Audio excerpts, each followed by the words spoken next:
Hello and welcome to this first look exploring selection, continuing our journey through the York Mystery Cycle. Today we are looking at pageants 29 and 30. Jesus has been arrested and is going to go before the various courts, as Annas and Caiaphas are quite keen on having him done in. We have had, a reasonable amount from both Caiaphas and Annas, and also Pilate. Normally in other cycles we meet Pilate around about now, but we have already met him in a previous, during the conspiracy phase of the story. So there's a certain amount of prep that in theory has happened, but there isn't always absolute continuity between the pageants, even though they're from the same cycle. Sometimes there's a bit of repetition and or reiteration of things that everybody should already know because they were in the room at the time. Or as ever, especially the closer we get to the crucifixion, there is increased probability of anti-Semitic comments and loaded use of language as we go. So just be aware for that coming up. Otherwise, reading today these two pageants from York, and yes, we're only doing two, and there's a reason they get longer. They get longer the closer you get to the crucifixion. There's a lot more stuff to get through. So today, reading Caiaphas is Alan Scott, based in Suffolk. And reading Annas today is Lalitte, based in Paris. Reading Jesus and doubling as Satan is Rachael, Nicole, actor. I will be in the new season of Netflix's Lucifer, playing Lucifer Morningstar. And reading Peter and Pilate today is Elizabeth and Amisu. Bless you, Lily. Thank you. Sorry. Elizabeth and Amisu, author based in Romford. Reading Malchus and Percula today is Lynn, Freitas, teacher, Northwestern United States. Reading First Soldier and Ancilla today is Helen Good in Hull. Reading Second Soldier today is Back in the Best, Briony, Sparrow in Lincolnshire. Reading Third Soldier and Filius today is Hi, I'm Eric, and I will be, directing the next season of Lucifer Morningstar. And reading Mulier, Fourth Soldier and Bedellus is Hi, I'm Lois in London. And I'm your host, Robert Crighton. I'll be reading occasional stage directions when they appear. York really doesn't have any, so we have to infer an awful lot of the action from the stage directions. But York is one of your pucker mystery cycles where things are happening on pageant carts in the streets that get wheeled along to different stations. And so we've turned up at whichever station this is performing at the moment, and we're going to go straight into play 29, the trial before Annas and Caiaphas. This is from the Boas and the Fletchers Guilds, so get your archers ready to shoot straight with.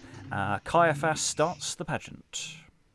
Peace, butchers, I bid no jangling ye make, and cease soon of your saws, and see what I say, and true tent unto me this time that ye take. For I am a lord learned lely in your lay, by cunning of clergy and casting of wit.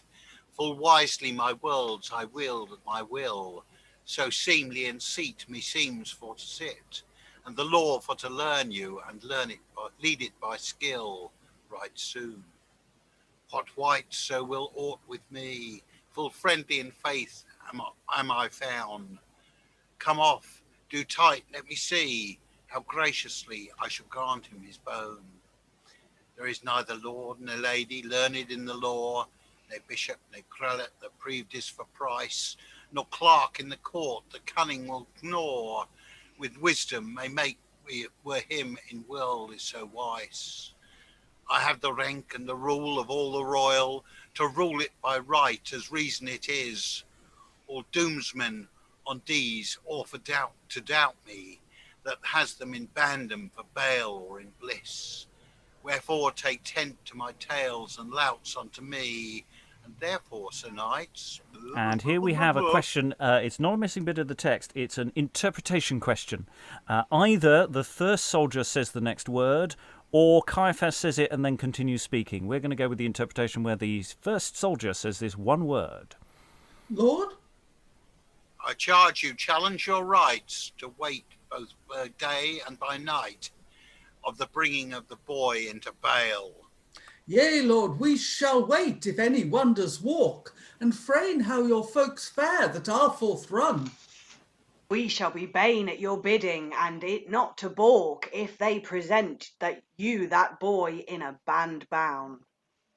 Why, sir, and is there a boy that will not lout to your bidding? Yes, sir, and of the curiousness of that carl there is carping, but I've sent for that seg half for heathing. What wonderful works workest that wight?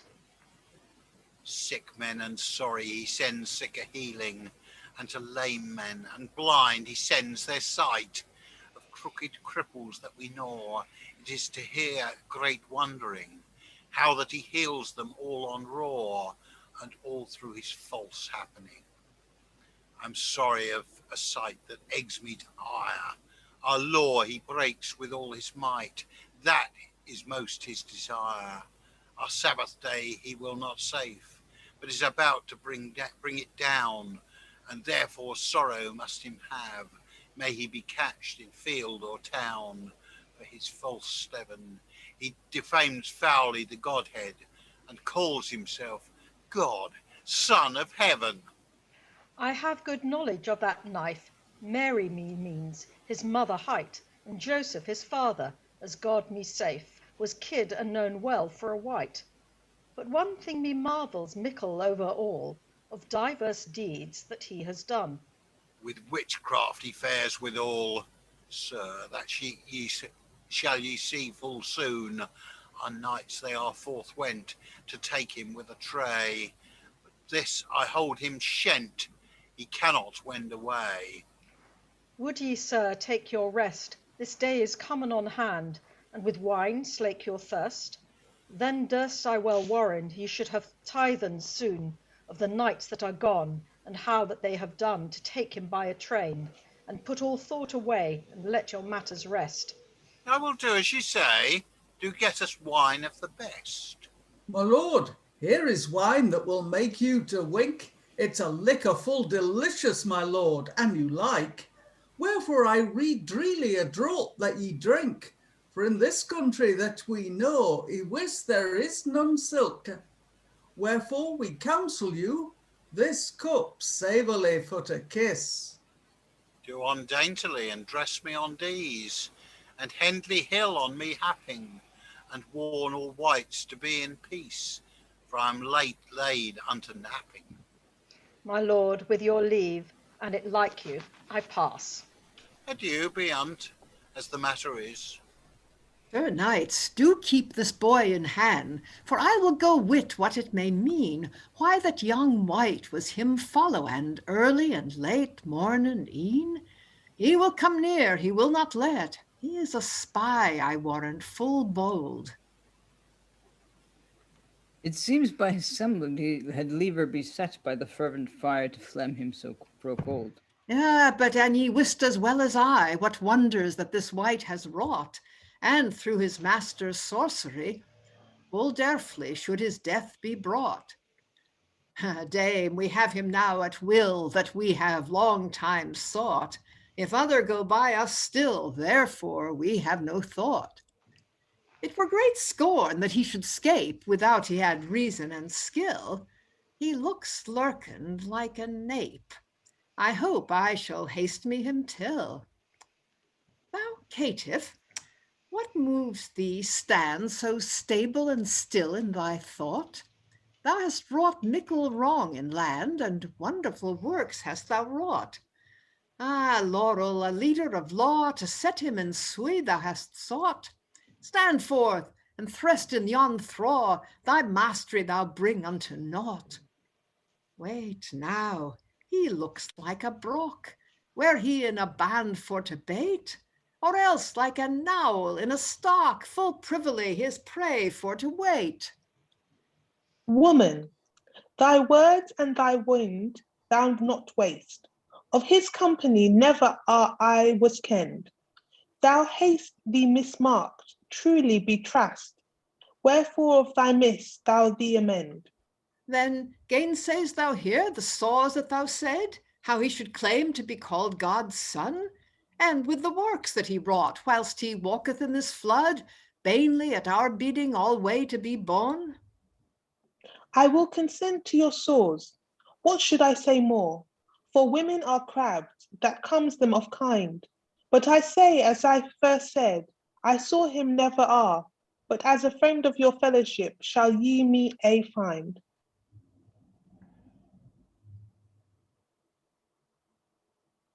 Hark, knights that are none in this country as we ken, how yon boy with his boast has brewed mickle bale. He has forsaken his master before yon women. But I shall prove to you pertly and tell you my tale. I was present with people when press was full pressed, to meet with his master with main and with might, and hurled him heartily and hastily him arrest, and in bands full bitterly banned him sore all that night. And of tokening of truth shall I tell you, how yon boy with a brand braid me full near, do move of these matters MLU, for swiftly he swapped of mine ear. His master with his might healed me all whole, that by no sin I couth, see no man couth it witten, and then bade him bear peace in every ilk bale, for he that strikes with a sword shall be stricken. Let's see whether grantest thou guilt. Do speak on, and spare not to tell us, or full fast I shall fond thee flit. The sooth, but thou say here MLS. Come off, do tight. Let me see now, quickly, in saving of thyself from shame. There's probably a missing line here. Yea, and also forbearing of blame. I was never with him in work that he wrought, in word nor in work, in will nor in deed. I know no course that ye have hither brought, in no court of this kith, if I should right read. Hear, sirs, how he says, and has forsaken his master to this woman here twice, and newly our law has he taken. Thus hath he denied him thrice. Peter, thus said I when thou said thou would abide with me in weal and woe, in sorrow and care, whiles I should thrice forsaken be. Alas, the while that I come here, that ever I denied my lord in court, the look of his fair face so clear, with full sad sorrow shares my heart.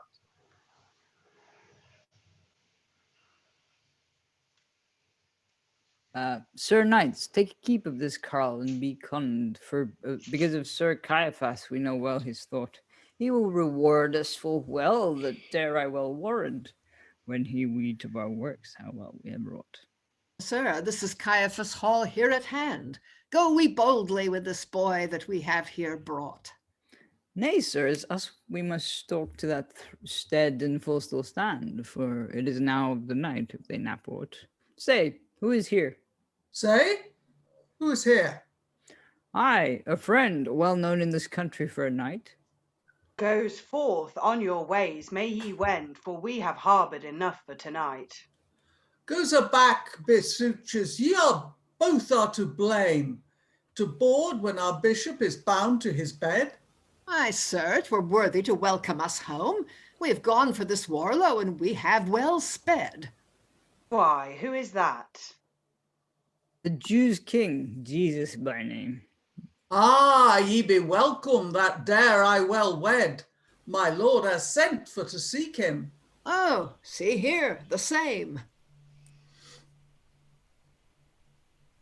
Abide as I bid, and be naught to dread. My lord, my lord, my lord, here is lake, and you list.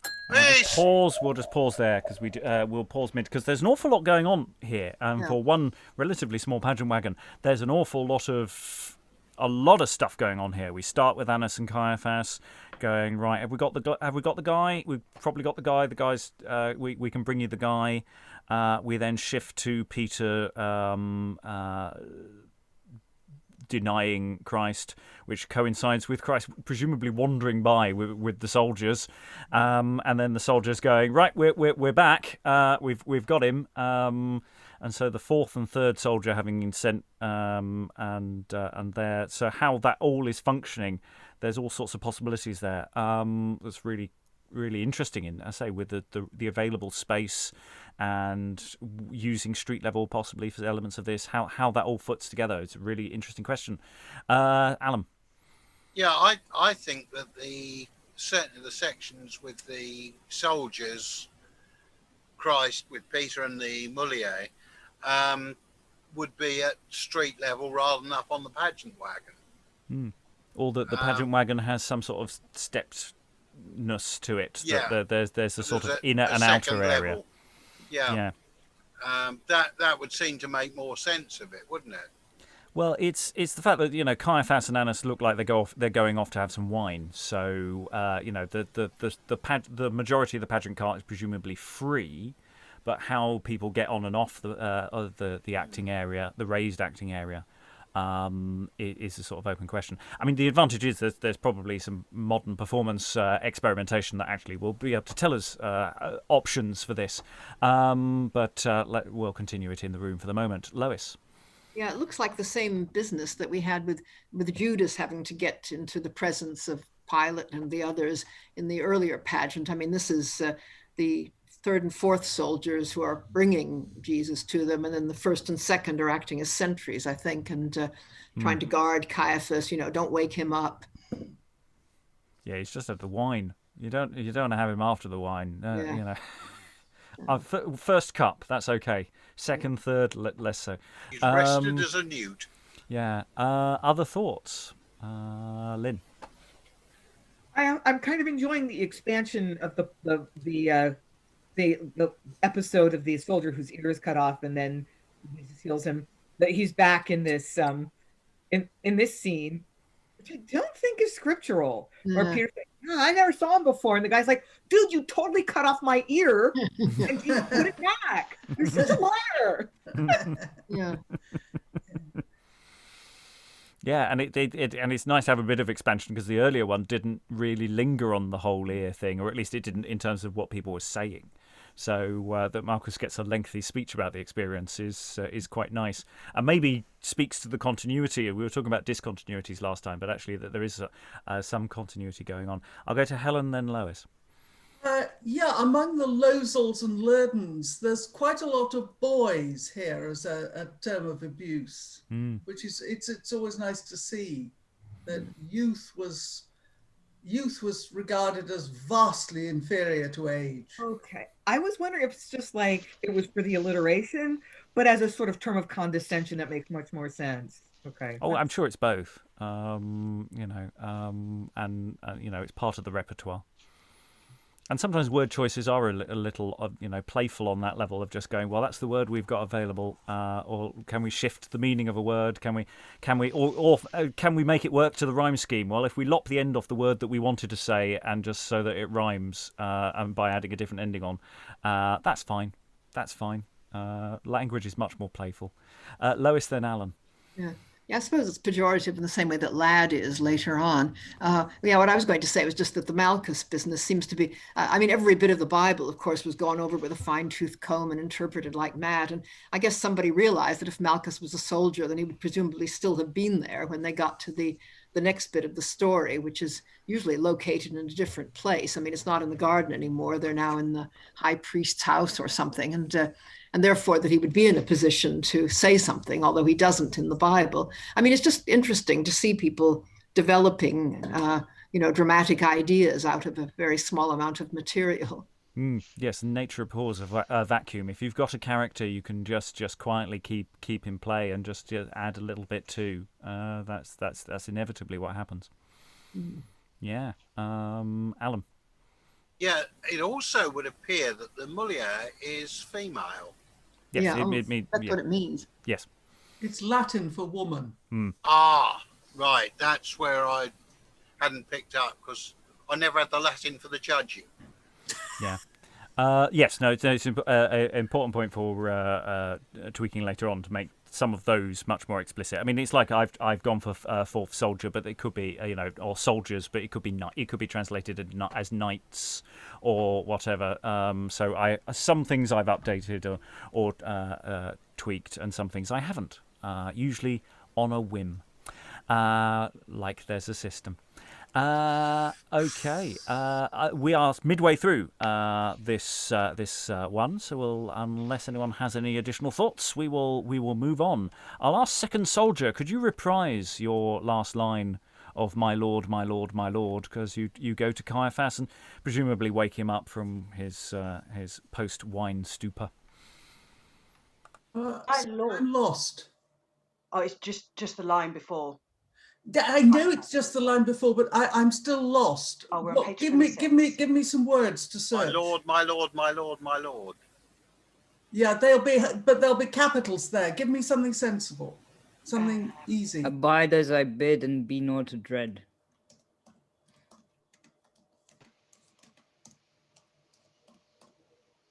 Near the top of the page 26 in my version.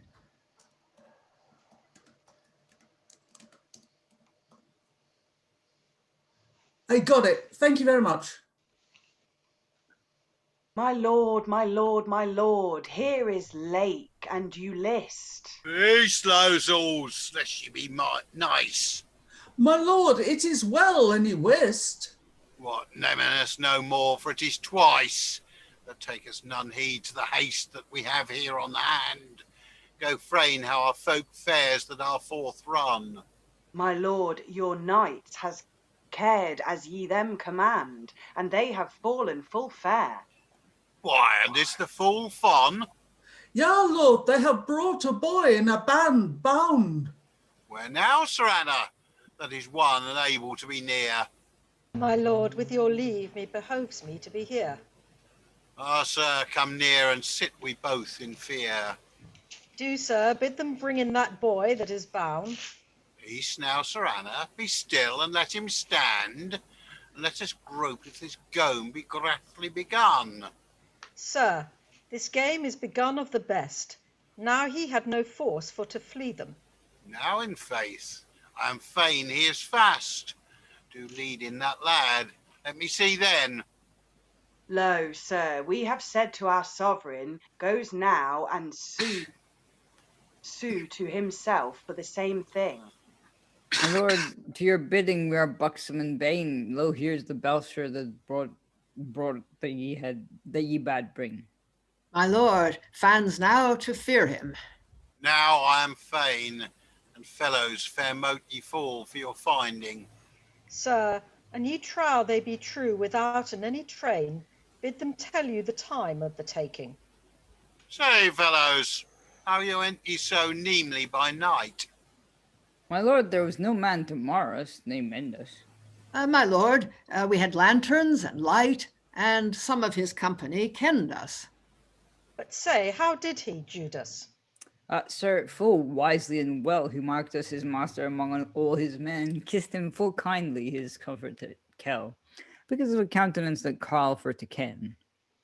And thus did he do his dever? Yeah, lord, every ilkadel. He taught us to take him the time after 10. Now, by my faith, a faint friend might he there find. Sire, you might so have said had ye seen him then. He set us to the same that he sold us, and feigned to be his friend as a fator. This was the tokening before that he told us. Truly, this was a trant of a traitor. Yeah, be he traitor or true give, we never tell, but takes tent at his time and hear what he tells. Now seest that our household be holden here whole, so that none carp in case, but that in court dwells. Ah, Lord, this breadle hath brewed much bale. Therefore shall we speed us to spear of his spells. Sir Anna, take heed now and hear him. Say, lad, List thee naught lout to a lord?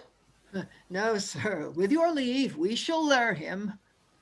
Nay, sir, naught so, no haste.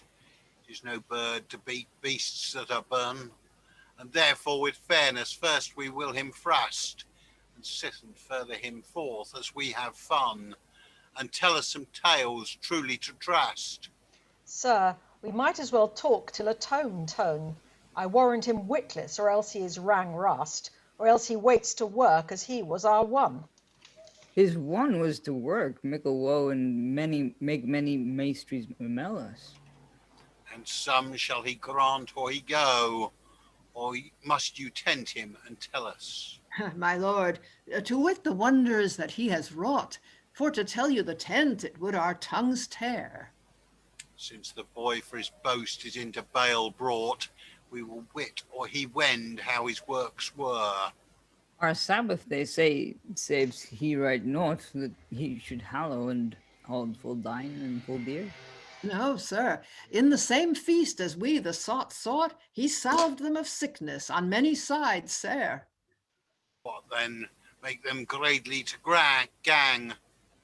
Yeah, Lord, even forth in every ilk of town, he them leeches to life after long.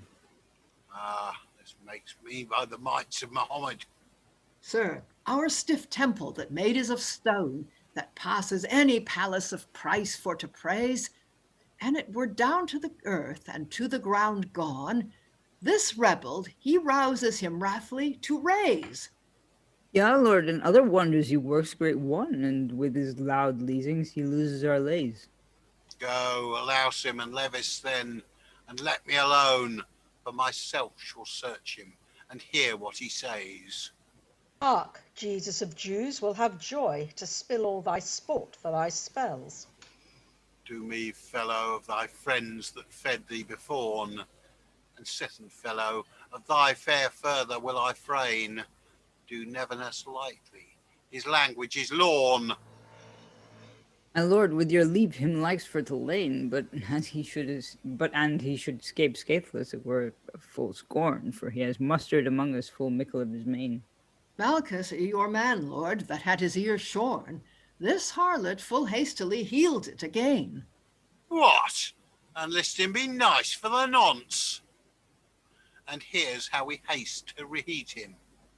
Now, by Belial, blood, and his bones, I hold it best to go beat him. Nay, sir, none haste.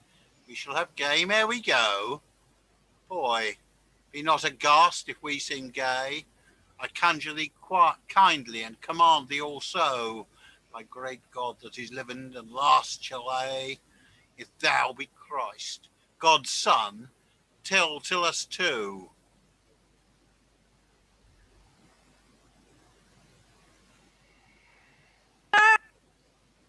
Thou sayest it thyself, and soothly I say that I shall go to my father, that I come fro, and dwell with him winly and wealthy alway. Why, fie on thee, fater untrue. Thy father hast thou foully defamed. Now needest to know notes of new. Himself with his sores has he shamed. Now needs neither witness nor counsel to call, but take his sores as he saith in the same stead. He slanders the Godhead and grieves us all, wherefore he is well worthy to be dead. And therefore, sir, says him thee sooth. Certes, so I shall. Hear'st thou not, harlot? I'll hap on thy heed. Aren't here greatly to great and to small, and reaches out wrathly some reason I read. My reasons are not to rehearse, nor they that might help me are not here now. Say, lad, list thee make verse? Do tell on, belife, let us hear now. Sir, if I say thee sooth, thou shalt not assent, but hinder ere hast me hang. I preached where people was most in present, and no point in privity to old ne young. And also in your temple I told mine intent. Ye might have ta'en me that time for my telling, well better than bring me with bronze unbrent. And thus to noy me be night, and also for nothing. For nothing? Thou shalt lay lies. Thy words and thy works will have a reeking. Sir, sin thou with wrong, so me raise. Go, spare them that heard of my speaking. This traitor has teamed me with tales if he's told. It had I never such heathing of a harlot as he. What? Fie on thee, beggar! Who made thee so bold to board with our bishop? Thy bane shall I be. Sir, if my words be wrong or worse than thou would, a wrong witness I wot now are ye. And if my saws be sooth, they maun be sore sold, wherefore thou boards to broad for to beat me. My lord, will ye hear for Mohammed? No more now for to Nevin that it needs. Go, dress you, and ding ye him down, and deaf us no more with his deeds. Nay, sir, then blemish ye prelates' estates. Ye ought to dame no man to dead for to ding. Why, sir, it were better than be in debate. The boy will not do bow for our bidding. Now, sir, ye must present this boy unto Sir Pilate, for he is domesman near and next to the king, and let him hear all the whole, how ye him hate, and whether he will help him or haste him to hing. My lord, let men lead him by night, so shall he best scape out of scorning. My lord, it is now in the night. I rede ye abide till the morning. Shall thou sayest the best, and so it shall be. But learn you, boy, better to bend and bow. We shall learn you, lad, by Maluti, for to lout unto ilka lord like unto you. And you and fellows, wait that he be eye wakened. Yes, lord, that warrant we will. It were a full needless note to bid us nap now. Certes will ye sit, and soon shall see how we shall play pops for the trader's prow. Let's see, who starts for a stole? For I have here a hater to hide him. Lo, here is one full fit for a fool. Go get it and set thee beside him. Nay, I shall set it myself and frush him also. Lo, here a shroud for a shrew, and of sheen shape. Plays fair in fear, and there is one, and there is two. I shall font to fest it with a fair flap, and there is three, and there is four. Say now with an evil hap, who knighteth thee now? Not one word, no. Does noddle on him with neffs, that he not nap? Nay, how to nap is no need. Wassail, wassail! I warrant him wakened. Yea, and but he better boards can bide, such buffets shall he be takened. Prophet, I say, to be out of debate, perquisit man. Read, give thou may. These words are in waste. What weens thou he wot? It seems by his working his wits were away. Now let him stand, as he stood in a foot's full state, for he lights nought this late, my life dare I say. Us must present this page to Sir Pilate, but go we first to our sovereign and see what he says. My lord, we have boarded it with this boy and holding him full ho to Mellus. Then heard ye some japes of joy? The devil had the word, Lord, he would tell us. Sir, bid believe they go and bind him again, so that he scape naught, for that were a scorn. Do tell to Sir Pilate our plaints all plain, and say this lad with his lessings has our laws lorn, and say this same day must he be slain, because of Sabbath day that shall be to morn, and say that we come ourselves for certain, and for to furthen this fare ye before. My lord, with your leave, us must wend, our message to make as we may.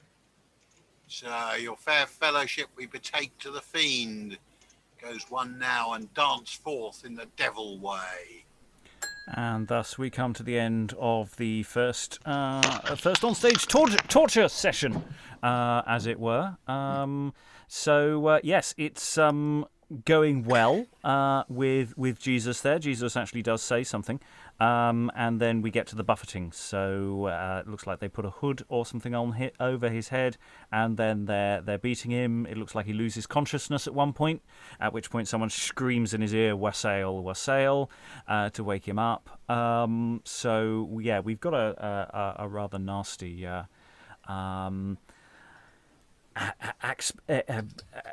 series of things going on there. And we also have this interesting. I got written in my notes. Why are they saying these things? Which I think Helen brought up in the chat as well. That we've got some of the soldiery are doing that. Let me tell you of all the bad things that Jesus has been saying. Shtick, which is odd on two fronts. One, because there's a reason why they arrested him in the first place. This is not like Annas, and this is news for Annas and Caiaphas. And there's the other that it's sort of coming from the third and fourth soldier. Though I suggested that maybe that was more that they've got out their notebooks and going, yes, we've been following the suspect around, and in the pub we heard him saying that he would raise the temple again on etc. But in other places it's the kind of thing you have various doctors standing around saying, well, we've heard him saying these bad things, kind of dialogue. So it's almost like some of these plays need to include stuff that other plays do, and they need, that repetition is again important. That we have to repeat what this element. And I wouldn't be surprised if this is not the last time that we hear some of these parts of the story. Thoughts from the room, as it were. Lynn. There seems to be some emphasis on the fact that Jesus is healing people on the Sabbath. And that it's hard to know because I'm a 21st century American, not a medieval person. But that just strikes me as particularly unsavory. It's like, how dare he relieve human suffering on the Sabbath? Like, the cruelty is the point. Yes, relieving human suffering is like way down on their list of priorities, and following a rigid set of rules is way up. It's just like, it's such a weak excuse for arresting someone. Of which we have of which there are a reasonable number of ironic modern parallels with as well. When people become more interested in dogma than they are about the point of that. That has an interesting parallel there. But yeah, it's again, it's that element that it would be very helpful to workshop some of these elements to sort of reincorporate the physical actions. So third soldier has these, 1, 2, and 3, 4, for all of those actions, and to make it clear that that's what's going on, that's when they're beating him or hurting him, however it is. Other thoughts? That's the entirety of it now. Jesus did manage to get some dialogue in. Did a few bits of Jesus. Eric. I was going to say the sort of double act of third and fourth soldier, and then later first and second soldier is quite interesting. I don't know. It's just sort of They do function as sets. They do seem to be, the first and second seem to be the palace guard. They've got a bit of banter going on, and third and fourth seem to be a set. So there does seem to be something. Actually, that's a good point for rehearsing it. Actually, is making sure that it's not just, because it isn't just first soldier, second soldier, third soldier. It's not like you've got cardboard cutouts talking one at a time in number order. It does dance around a bit, which sometimes second guesses people, especially whenever anyone's reading a number in that kind of thing. It's very easy to get sort of number blindness as to where you are in the order. So it isn't always sequential. It does move around a little bit, but not always.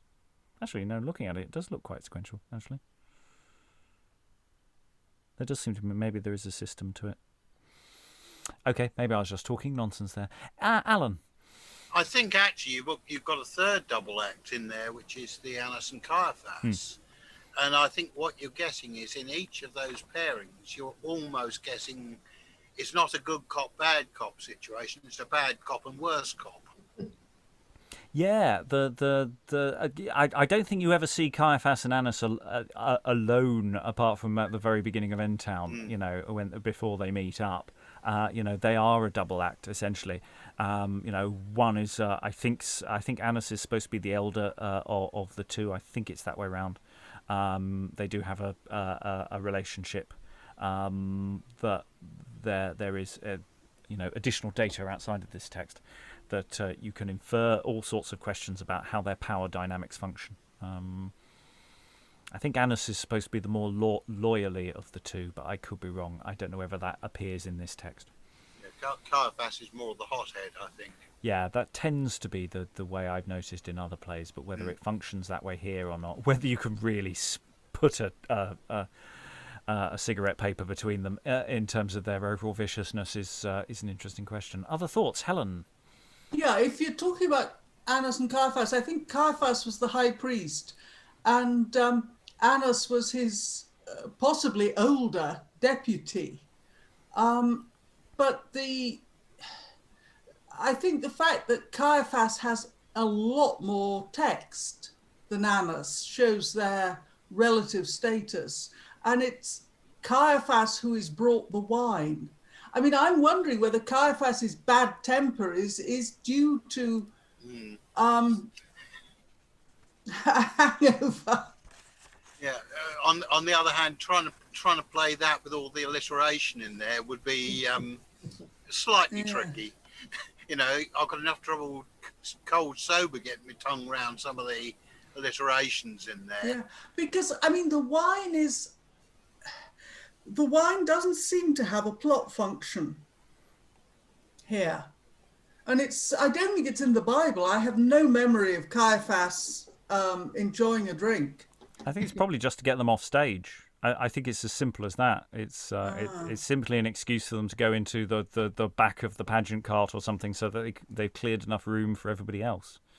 Right. I could be interpolating that, and that's not true. But yeah, right. I don't think it has a meaning. I think it's just an excuse. Well, I tried with the re-entry when the squaddies come back, you know, to be, you know, somewhat A, grumpy, and B, what's going on? You woke me up, you buggers. Yeah. Though, of course, how drunk they actually, you know, he actually could be. Only the 1980s version from the National can really tell you how that affects performance. Lois, then Helen. Yeah, it's an interesting thing about early drama, and I think also classical drama, that when people exit, they're actually going in, and when they come onto the stage, they're coming out. And I think even, you know, in Greek and, well, and certainly in Roman comedy, people, when they go in, are quite often going into a feast, and the play generally ends with everybody going into a feast and someone telling the audience that you better not wait for them to come out because they're going to be in there quite a while. So there may be something of that carrying over here. Helen?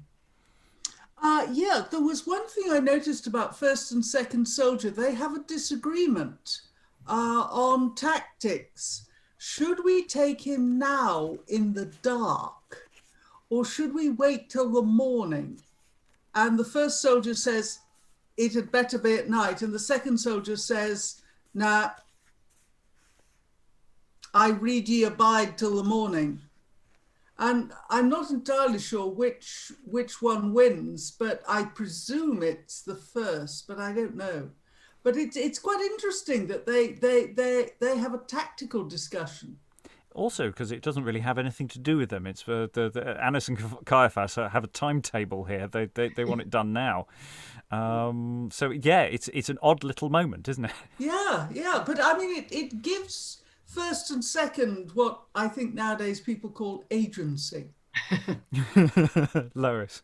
Yeah, I think it's not exactly the vices falling out among themselves, but I think there's just this sense of these bad guys, whenever they possibly can, will start quarreling with each other. Right, we need to move on because the second play is considerably longer text, as we're going to go to play 30 now, the first trial before Pilate, Christ before Pilate, which also incorporates a bit of Pilate's wife as well. We're going to meet Pilate and his wife in just a moment. This one's the guild is we're back to textiles. They're weavers, worsted weavers. The Tepeters, or however that's pronounced, and couches. So yeah, back to fabrics after arrows. That's always nice. Yes, we're going to be meeting Pilate, basically the extended Roman household that we're initially going to meet before he's called out to do some judgifying. So let's see if Pilate is similar or different to how he was earlier. Ye cursed creatures that cruelly are crying, restrain you for striving for strength of my straits. Your plaints in my presence use plately applying, or else this brand in your brains shall breasts and breaks. This brand in his bones breaks. What brawl that with brawling me bruise, that wretch may not writhe from my rakes. Nor his slights naught sleely him slakes. Let that traitor naught trust in my truths. For Sir Caesar was my sire, and I soothly his son. That excellent emperor exalted in height. Will all this wild world with wights had won, and my mother hight Pillar, that proud was o plight. O Pillar that proud, Attis her father he hight. This pillar was had into Attis. Now ranks, read ye it right? For thus shortly I have showed you in sight how I am proudly proved Pilatus. Lo, Pilate I am, proved a prince of great pride. I was put into pounce, the people to press, and then Caesar himself with the senators by his side, remit me to their realms, the ranks to redress.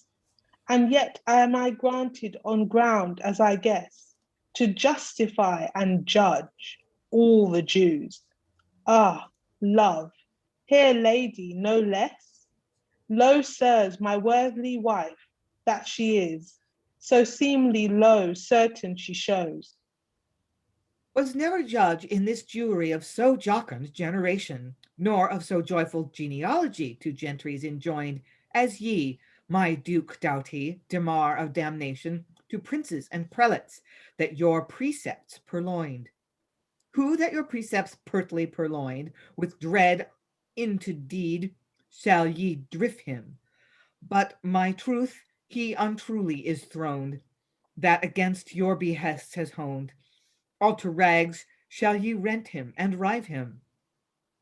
I am Dame precious Percula, of princes the prize, wife to Sir Pilate, here prince withouten peer. All well of all womanhood I am, witty and wise. Conceive now my countenance so comely and clear. The color of my course is full clear, and riches of robes I am rayed. There is no lord in this land, as I leer, in faith that hath a friendlier fear than ye, my lord, myself, though I say it. Now say it may ye safely, for I will certify the same. Gracious Lord, gramercy, your good word is gain. Yet, for to comfort my course, me must kiss you, madam. To fulfill your forward, my fair lord, in faith I am fain. How, fellows, now in faith I am fain. Of these lips so lovely are lapped, in bed is full buxom and bane. Yea, sir, it needeth not so lame. All ladies we covet then both to be kissed and clapped. My liberal lord, O leader of laws, O shining shore that all shames eschews, I beseech you, my sovereign, assent to my saws, as ye are gentle judger and justice of Jews. Do hark how you javel jangle of Jews. Why, go beat horse and boy when I bid thee. Madam, I do, but that due is. But if thou rest of thy reasons thou ruse, for all is accursed. Carl, haste thee, haste in, kid thee. Do mend you, madam, and your mode be amended. For me seems it were sittened to see what he says. My lord, he told never a tale that to me was tended, but with winks and with wiles to wend me my ways. Wise of your ways to be wended, it langs to our laws. Lo, lord, this lad with his laws, how think ye it profit well will his teachings to praise? Yea, love, he knows all our custom, I know well. My senior, will ye see now the sun in your sight? For his stately strength he stems in his streams. Behold over your head how he holds fro height, and glides to the ground with his glitter and gleams. To the ground he goes with his beams, and the night is nigh and anon. Ye may deem after no dreams, but let my lady here with all her light leams whitely go wend to her wone. For ye must sit, sir, this same night of life and of limb. It is not lawful for my lady, by the law of this land, in doom for to dwell for the day wax aught dim. For she may stake her in the street, but she stalworthy stand. One line missing. Let her take her leave while that light is. Now, wife, then ye blithely be buskined. I am here, sir, Henley at hand. Lo, this rank has us read as right is. Your commandment to keep care for thee I cast me. My lord, with your leave, no longer I let you. It were a reprieve to my person that privily ye passed me, or ye went thro' this wones, or with when ye had wet you. Ye shall wend forth with wind, when that ye have wet you. Get drink. What dost thou have done? Come, seemly, beside me and set you. Look, now it is even here that I behate you.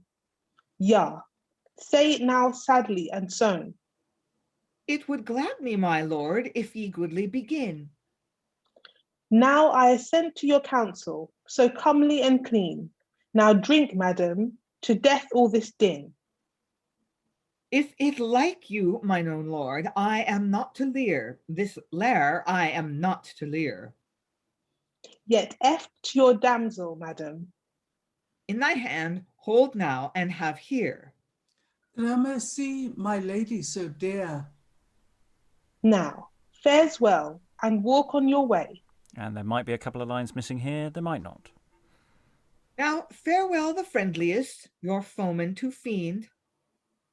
Now farewell, the fairest figure that ever did food fed, and farewell ye damsel indeed.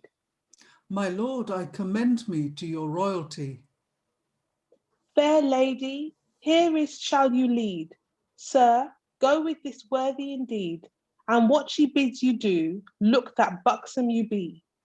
I'm proud and pressed to pass on apace, to go with this gracious her, goodly guide. Take tent to my tale, thou turn on no trays. Come tight and tell me if any tidings betide. If any tidings my lady betide, I shall full soon, sir, wit you to say. This seemly shall I show by her side, but belike, sir, no longer we bide. Now, fares well, and walks on your way. Now went is my wife, if it were not her will, and she rakes till her rest as of nothing she wrought. Time is, I tell thee, thou tent me until, and must thee believe, Bellamy, to bed that I were brought. And there might be a line missing there. And look, I be richly arrayed. As your servant I have sadly it sought, and this night, sir, new shall ye not. I dare lay fro ye lovely be laid. I command thee to come near, for I will care to my couch. Have in thy hands Hendley, and heave me for hine. But look that thou teen me not with thy tasting, but tenderly me touch. Ah, sir, ye weigh well. Yea, I have wet me with wine. Maybe a line missing there. Yet held down and lap me even here, for I will sleepily sleep unto sin. Look that no man, nor no Myron of mine, with no noise be nigh-hand me near. Oh, sir, what warlow you wakens with words full wild? That boy for his brawling were better be unborn. Yea, who chatters, him chastise, be he churl or child. For and he scatheless, it were to us a great scorn. If scatheless he scape, it were a scorn. What ribald that readly will roar? I shall meet with that Myron to mourn, and for his leader lewdness, him learn to be lorn. Why so, sir, sleep ye and says no more. Now we are at home, do help if ye may, for I will make me ready and rake to my rest. Ye are weary, madam, for went of your way. Do bound you to bed, for that hold I best. Here is a bed to rate of the best. Do help me, and fast ye hence. High. Madam, anon, all duty duly is dressed. With no stalking nor strife, be ye stressed. Now be ye in peace, both your carping and cry. I'm just going to pause here. Thus far, in keeping up with the Pilatians, it really is. It's we're at home, isn't it? They're having a bit of a drink. They're going to have a bit of a sleep, have a bit of a nap.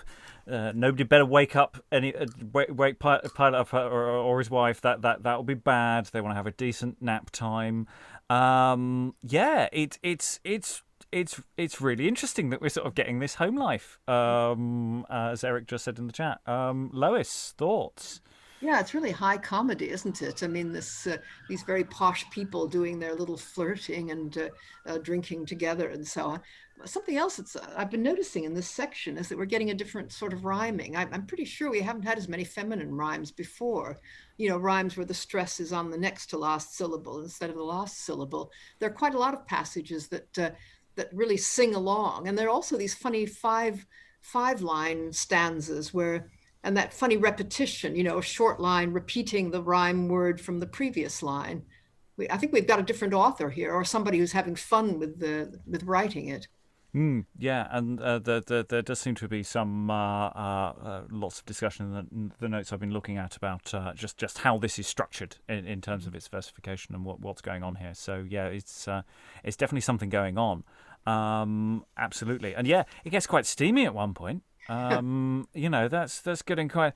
It's getting a bit. Ooh, I mean they're married, so it's fine. They can do what they like. But Helen then Lynn. I noted in Pilate's boast and Percula to an extent, there is absolutely no concept of the idea of a republic or somebody getting a position of honor except by birth. It just doesn't exist because, of course, there is. I'm not sure. I think there's practically no evidence at all of the actual existence of Pilate, but he is certainly not a member of the imperial family. Otherwise, we would know. Yeah, no, we get at this various backstory that comes from various interesting sources. He was he did some really good oppressing. In Pounce or Pontus or whatever it was supposed to be. So that means he's obviously a good man for the job. It's good a bit of suppressing of people. I had assumed that Pounce was Ponce, as in Pontius Pilate. No, I think it's but that may be what the logic is that he gains that from his actions oppressing this place. In a place called Pounce. Yeah. That's the logic, I think, of how it works. Whether it's, yeah, I genuinely don't know. There is apparently quite a lot of extra additional material that's accrued around Pilate as well in the ensuing centuries. So there's quite a lot to draw on for the author to play around with. Lynn and then Alan. Well, I hadn't actually really sensed this little exchange as high comedy, but maybe I'm wrong. I felt like what we're doing here is establishing Percula and Pilate is basically kind of good people. She's a loving wife. She's an obedient wife. So she's what the age would have admired, so that when she has this dream, you know that she's a kind of decent person that you should be paying attention to. That's kind of how I read that. She's got a lot of nice stuff as well. I mean, I think her Instagram account would be really, really, there's some lovely stuff on there. Alan, then Lois. Yeah, and I must admit the additional characters, we've got Pilate and Percula, who make sense. You've got these Filius, which I presume is the son, Ancilla, I'm not sure who that is, and there's a maid. And there's also Bedellus, who don't seem to be carried. But all of this is extra biblical, isn't it? There's no backstory that I'm aware of for Pilate and in the authorized version. Oh, absolutely no. This is all part of that. The additional stuff that accrues over time. Absolutely, yes. Nature abhors a vacuum. Again, this is what happens. Lois, then Briony. Yeah. Well, the reason I was talking about high comedy was particularly that little exchange where I think she says something like, I have this wonderfully loving Lord, if I say so myself. And then he says, well, I'm not going to deny it, darling. And I mean, it's just so funny. Briony. I just think it's really interesting that we get this kind of sort of, whether it's comedy but it's very real. It's very, like you say, a home life, a bit of a look into this. And we have the nice back and forth banter with the guards, although they were like torturing at the same time. But we kind of seeing more of a human, real, vulnerable, lovable side to the baddies than we get of the goody of the story. And I suppose maybe that's to do with the fact that he is, religious figure / deity, whatever. So you can't overly humanize them. I don't know, but Yeah, I mean, talking about nature abhorring a vacuum, it is always easier to add comedy to characters of whom you have less data on. Jesus, you can't, because you've got all the stuff that Jesus actually said, that from the Bible that you have to somehow interpolate. There isn't room to accrue additional material. Whereas what these plays do to characters like Joseph, of whom you have basically no information, and a character like Pilate as well, is that you can start building on it. It's very hard to do Jesus stand up. It's just, Yes. He's ultimately something of a blank canvas to hang stuff on. Other thoughts before we move on, because it's quite a chunky old one. Helen. The word keep on. I asked in the chat whose son is Filius. Presumably Pilate. Yeah. And hopefully Pilate's. So he's a completely new extra biblical character. Right. Because Herod occasionally gets sons as well, and if we're making that slight crossover comparison, it's sort of it's not completely beyond the pale in that sense. Because he doesn't speak to him as a son, more as a servant. That's what I was going to say. I think he's someone's serving boy rather than son. Yeah. I don't know whose son he could be, though. What does Bedellus mean? Is that beadle or something like the butler? Well, I couldn't find an immediate... I was looking for a gloss on that, and I couldn't find anything particularly helpful, so I don't, off the top of my head, know. Sounds like the sort of unctuous butler type, but... yeah, that's how he reads, anyway. Yeah. That couldn't be his son running around. I don't know. I can't see who else's it could be. I don't know what they're... it's down as beadle, as in the modern word beadle. Just noticed there. So it seems to be... The old family retainer. Yeah. Following a similar role as a messenger will do in other texts as well, apparently. Grovel, grovel, flatter, flatter. Seems... Exactly. Other thoughts before we move on? Elizabeth, did I see you waving earlier, or was that my imagination? I wasn't waving. Yeah, okie dokie. Eric, did you have more, or was it just that question about who the boy is? Yeah, I was just going to say that it's the way he's spoken to and the way he responds seems kind of like the servant rather than Interesting. we may come up with more answers later if we get more data, or maybe it will be something that someone in the comments will be able to tell us because we're being very, very, very slow. Okay, we will go on because everyone's gone to sleep. It's sleepy time now, and Satan turns up. Out, out, hurrow, into Baal am I brought. This bargain may I ban, but if I work some while, in woe mon I won. This gentleman Jesu of cursedness, he can, by any sign that I see, this same is God's son, and he be slown, our solace will cease. He will save man's soul fro our sond, and wrap us the realms that are round. I will on stiffly in this stound unto Sir Pilate wife pertly and put me in press.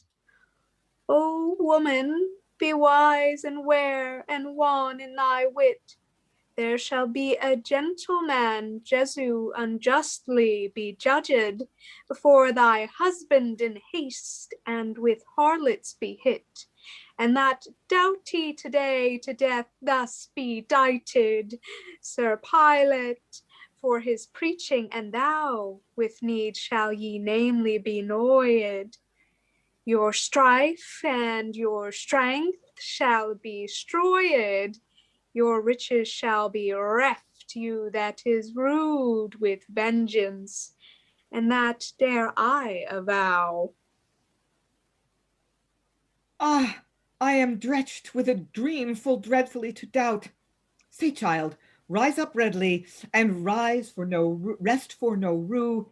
Thou must lance to my lord, and lowly him lout. Commend me to his reverence, as right I will do. Oh, what shall I travail thus timely this tide? Madam, for the drenching of heaven, the silken note is musum to me, and it nighs unto midnight full even. Go beat, boy, I bid no longer thou bide, and say to my sovereign, this same is sooth that I send him. All naked this night as I napped, with teen and with train was I trapped, with a swaven that swiftly me swapped, of one Jesu, the just man the Jews will undo. She prays to that true man with time to be not trapped, but as a domesman duly to be dressed, and lately deliver that laid. Madam, I'm dressed to that deed, but first will I nap in this need, for he has Mr. of a morn sleep that midnight is missing.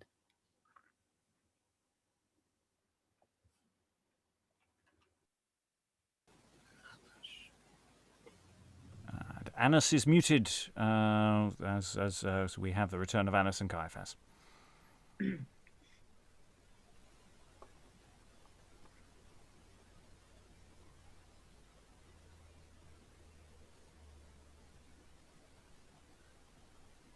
Back? Yes, you are back, yes. All right, sorry about that. Oh God, it's gone small. Hang on. Trying to get my...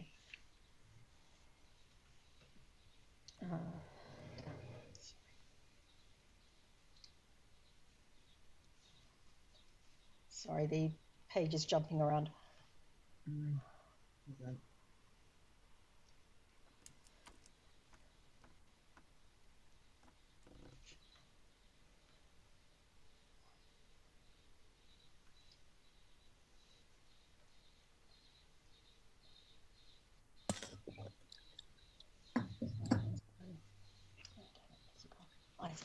Sir Caiaphas, ye ken well that this caitiff we have captured, that oftentimes in our temple has teached untruly, are many with might at midnight him matched, and has driven him till his deeming for his deeds unduly.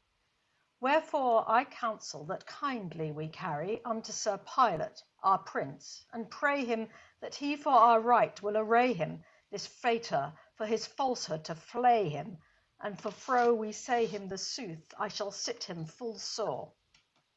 Your Honour, this sport have ye speedily espied.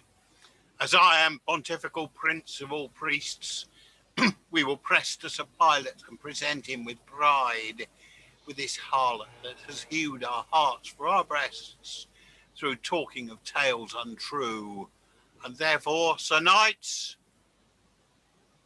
Lord, Sir Lord. Knights, that are courteous and kind, we charge you that Churl be well chained, do busk you and gruffly him bind, and rug him with ropes, is raised till he rue. Sir, your sores shall be served shortly and soon. Ya do, fellow, bid a faith, let us feast this fate of full fast. I am doughty to this deed, deliver have done. Let us pull on with pride till his power be past. Do have fast and hold at his hands. For this same is he that lightly avaunted, and God's son he grathly him granted. He be hurled for the highness he haunted. Lo, he stonies for us, he stares where he stands. Now is the brothel bound for all the boast that he blown, and the last day he let no lordings might law him. Yea, he wend this world had he wholly his own, as ye are doubteous today, till his deeming ye draw him, and then shall we ken how that he can excuse him. Here he comes, goes rum, here's gate. We must step up yon stern of estate.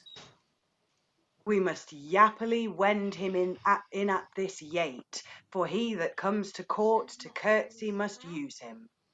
Do rap on the ranks that we may raise with our rowling. Come forth, sir coward, why cower ye behind? what javils are ye that japs with gowling? Ah, good sir, be not wroth, for words are as the wind. I say, Gedlings, go back with your gods. Be sufferand, I beseech you, and more of this matter ye make you. Why, unconnand knaves, an I clake you, I shall fell you by my faith for all your false frauds.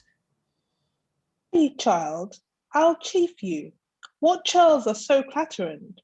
Oh, my lord, unconnand knaves, they cry and they call. Go boldly be life, and those brothels be batterand, and put them in prison upon pain that may fall. Yea, speedily spur them if any sport can they spell. Yea, and look what lordings they be. My lord that is loveful in lee, I am buxom and blithe to your blee. And if they talk any tidings, come tight and me tell. My fellows, by your faith, can you talk any tithings? Yes, sir, Sir Caiaphas and Annas are come both together to Sir Pilate of Pounce and Prince of our law. And they have lawed a laurel that is lawless and litter. My lord. How? My lord, unlap you believe where you lie, be life where you lie. Sir Caiaphas to your court is carried, and Sir Anna, but a traitor them tarried. Many wight of that warlow has wearied, they have brought him in a band his bales to buy. But are these sores certain in sooth that thou says? Yea, lord, the states yonder stands, for strife are they stonden. Now then am I, light as a rue, and eath for to raise. Go bid them come in both, and the boy they have bound. Sirs, my lord gives leave in for to come. Hail, Prince, that is peerless in price, ye are leader of laws in this land. Your help is full hendly at hand. Hail, strong in your state for to stand, or this dome must be dressed at your duly devise. Who is there? My prelates? Yea, Lord. Now be ye welcome, Iwis. Gramercy, my sovereign, but we beseech you all same, because I've wakened you unwarily. Be naught wroth with this, for we have brought here a laurel. He looks like a lamb. Come bind, you both, and to the bank braid you. Nay, good sir, that is lethal for us. Ah, Sir Caiaphas, be courteous, ye bust.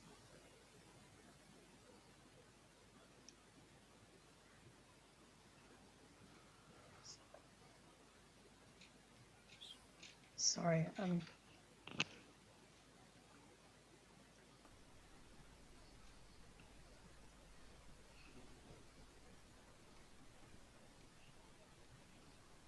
It's nay good, sir. Sorry. That Was the line? Oh, somewhere around there. Sorry. Sorry. Nay good lord. Yeah. Sorry, but I had to change to a text which had page numbers, and it just keeps jumping about. It's what page are we? Sorry, it's 39 according to my version. Yeah, sorry, it's just I'll try and sort this out this evening. When this world had he been wholly his own, as ye are doubtless. Sorry, no. Nay, good lord, it may not be thus. I think that's where we were. Sorry. It's the only part of the line, so just say it. Yeah, sorry. It's. I've actually not got the. Sorry, the text I have is jumping about, and I can't actually. I'm on page 39 of the text. Sorry. It's not there. I have it as page 41, Lalitte. So it might I'm not sorry. be. It might not be. Okay. 39 Yes, on I'm very yours. sorry. Your entire speech is, nay, good Lord, it may not be thus. Oh Just yes, say no, it. yeah. Sorry, I found it. Yeah, sorry. Sorry, Helen. It was on the wrong. Okay. Nay, good Lord, it may not be thus. Say no more, but come sit you beside me in sorrow, as I said you. Hail the seemliest sea under sun-sought, hail the dearest duke and doughtiest indeed. Now, bienvenue, Bosha. What bode word hast thou brought? Has any languor, my lady, new lord in this lead? Sir, that comely commands you so, and says, Sir, that comely commands her you too, and says, all naked this night as she napped, with teen and with tray was she trapped, with a sweven that swiftly her swapped, of one Jesu, the just man the Jews will undo. She beseeches you as her sovereign that's simple to save, deem him not to death, for dread of vengeance. What? I hope this be he that hither harl ye have. Yea, sir, the same and the self, but this is but askance. He with witchcraft this while hath he wrought. Some fiend of his sand has he sent, and warned your wife or he went. You, that shalt should not shamely be shent. This is sicker, incertain, and sooth should be sought. Yahar, through his phantom and falsehood and fiend's craft, he has wrought many wonder where he walked full wide. Wherefore, my lord, it were lieful his life were him raft. Be ye never so brime, ye both bus abide. But if the traitor be taught for untrue, and therefore sermons you no more, I will secretly send himself for, and see what he says to thee sore. Bedell, go bring him, for of that rank have I ruth. Thus forward to fulfill am I fain in my heart moved. Say, Jesu, the judges and the Jews has me enjoined to bring thee before them, even bounden as thou art. Yon lordings, to lose thee full long have they hained. But first shall I worship thee with wit and with will. This reverence I do thee for wits that were wiser than I. They worshipped thee full holy on high, and with solemnity sang Hosanna till. My lord, that is leader of laws in this land, all beadles to your bidding should be buxom and banned.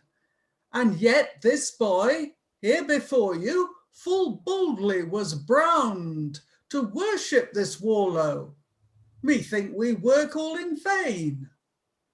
Ah, and in your presence he prayed him of peace, in kneeling on knees to this knave, he besought him his servant to save. Though, Lord, such error among them they have, it is great sorrow we see, no siege may it cease. It is no menace to your manhood, that mickle is of might, to forbear such forfeits that falsely are feigned. Such spites in especial will be eschewed in your sight. Sirs, moves you naught in this matter? but beast mildly demeaned. For yon courtesy I kenned had some cause.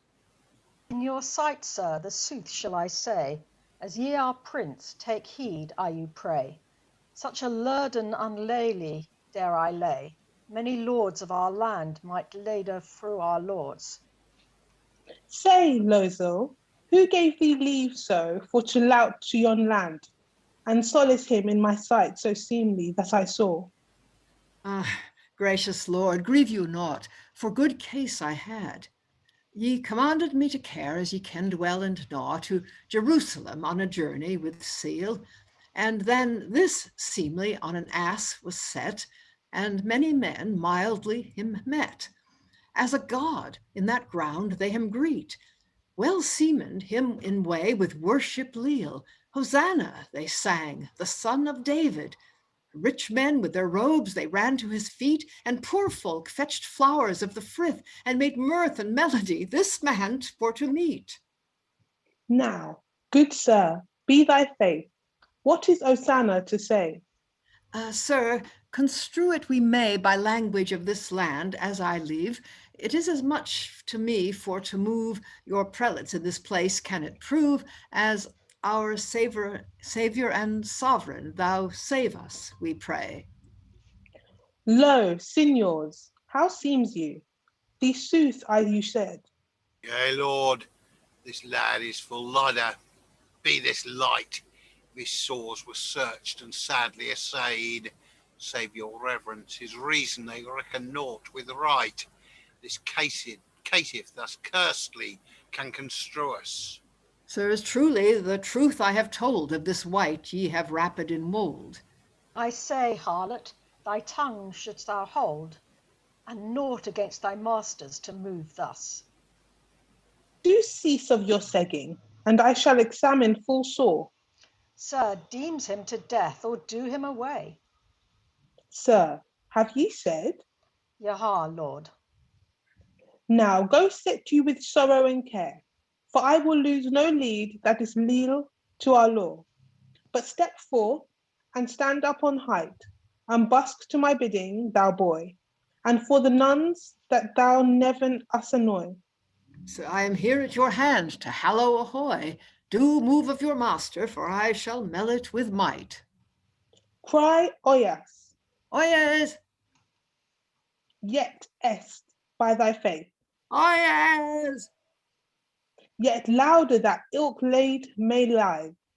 Cry peace in this press upon pain thereupon. Bid them swage of their swaying both swiftly and swift, and stint of their striving and stand still as a stone. Call Jesu, the gentle of Jacob, the Jew. Come, priest, and appear. To the bar draw thee near. To thy judgment here, to be deemed for his deeds undue. We're just going to pause there because there's a lot going on here, which is quite tricksy and stuff, again, that I haven't really come across in any of the other cycles that we've looked at so far. Because Bedellus is really on Team Jesus. Wow, that was a surprise. You know, Pilate really needs to check who he's hiring, because this guy, you know, because you'd hope with local politics that Pilate's not going to get too involved. But if someone in the middle of his household is going, well, he's great, my lord. He's just, you know, he's really nice. That's not going to help with a deputation from the Sanhedrin. So that's. I wasn't expecting any of that. That's doing interesting things. Thoughts in the room, Alan? Yeah, I'm not sure that I would go quite that far in terms of where Bedellus stands on this. I get the impression that he's been sent from wherever Pilate is based to Jerusalem, basically to try and find the mood of the city and what's going on, and is making a reasonably honest report of it. But he does talk to Jesus. You've got to remember, Jesus is in the room. You know, he's there, and he does go to him. But first shall I worship thee with wit and with will. He does literally say that to Jesus. Yeah, and by accounts he kneels. Yeah. So yeah, he's very partial. in that sense. And yes, we've got Pilate having a conflab with Caiaphas, and it doesn't seem to be quite the same relationship with Caiaphas and Annas that we had in the earlier pageant, in the conspiracy that we looked at yesterday. Again, there's continuities and there's discontinuities, so that's not a problem. But it has a sort of Rashomon quality to it. The sometimes these pageants. But that's the Gospels for you, Lois. Yeah, I think again this is really fairly subtle stuff. I mean, you can certainly do the status thing with Pilate. That bit where he just says to, I forget which of them, have you finished? And of course, we started the section we've just looked at with Satan, of course, doing the hey, don't let Jesus go to the dogs, as it were, to Pilate's wife. Tells her the boy to go and pass the message on. Boy going, I kind of want another 5 minutes, if that's okay. I'm a bit tired. So we haven't had the two plot strands meeting. But again, it's I'm really interested in the practical staging of trying to get all this stuff onto one pageant wagon, which is it still feels a big ask, but was obviously practical because we've got enough evidence to say they did it that way. So that's fine. Rachael, then Lois. Is Satan that Satan comes in at that part? Is he against Jesus dying because that means he doesn't get all the souls anymore? Okay.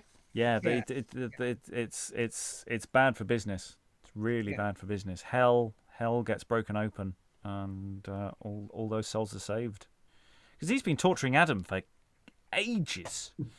4,000 years. Yeah, having so much fun. Sorry, Lois.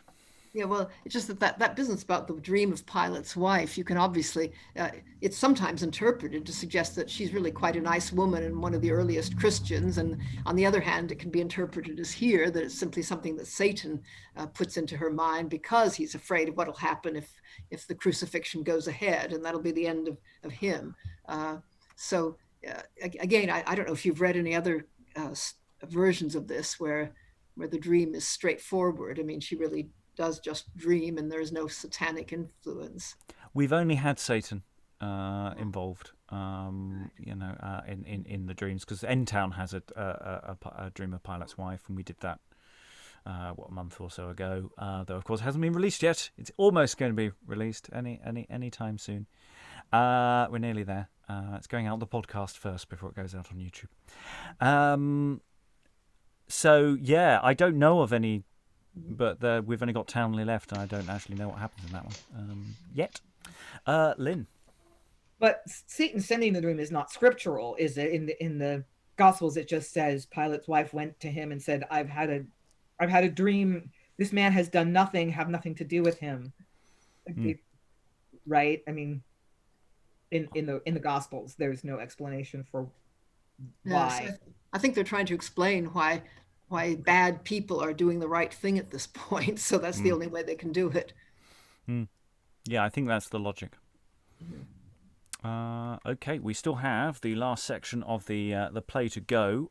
Pilate's been doing some oyezing, calling Jesus to the bar. And there's lots of these little legal things. It does seem to be that they're meaning that literally like to the bar. The prisoner will step forward. And we return to some soldiers, practical soldiering chaps.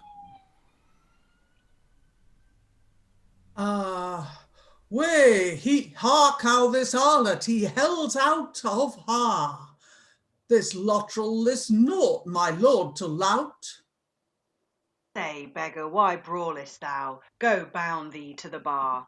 Step on thy standing, so stern and so stout. Step on thy standing so still. Said coward, to court ye must ye care. A lesson to learn of our law.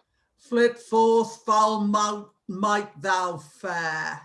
Say, Warlow, how thou wantest of thy will.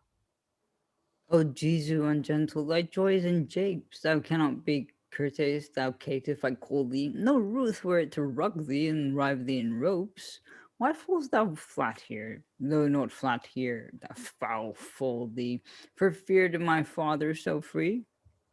Thou wilt not his wisdom, I whistle, thine help in his hand that is. So how soon he might save thee for this. Obey him, brother, I bid thee. Now, Jesu, thou art welcome, Iwis, as I ween. Be not abashed, but boldly bound thee to the bar. What signor will sue for thee sore, I have seen. To work on this warlow, his wit is in waste. Come pressed of a pain, and appear, and Sir Prelates, your pointis bis breathing. What cause can ye cast of accusing? This is matter ye mark to be moving. And Henley in haste let us hear. Sir Pilate of Ponce and Prince of great price, we trust ye will trow our tales they be true. For death for to deem him with duly device. For cursedness, the young knave, as in case if ye knew, in heart would ye hate him in high. For if it were so, we meant not to misdo. Trust, sir, shall thee thereto, we had not him taken to thee. Sir, your tales would I trow, but they touch none intent. What cause can ye find, now this freak fall to fell? Our Sabbath he saves not, but sadly assent to work full unwisely, this what I right well. He works when he will, well I wot, and therefore in heart we him hate. It sits you to strength your estate, yon lousel to louse for his lay. Ill can lead for to louse, for his lay is not lel. Your laws is lawful, but to your laws longs it, this fator to fess well with flaps fulfell. And woe may ye work him by law, for he wrongs it. Therefore takes unto you full tithe, and like as your laws will you lead, ye deem him to death for this deed. Nay, nay, sir, that doom must us dread. And we have one line missing there. It longs naught till us no lead for to lose. What would ye I did then? The devil mote you draw. Full few are his friends, but fell are his foes. His life for to lose there longs no law, nor no cause can I kindly contrive, that why he should lose thus his life.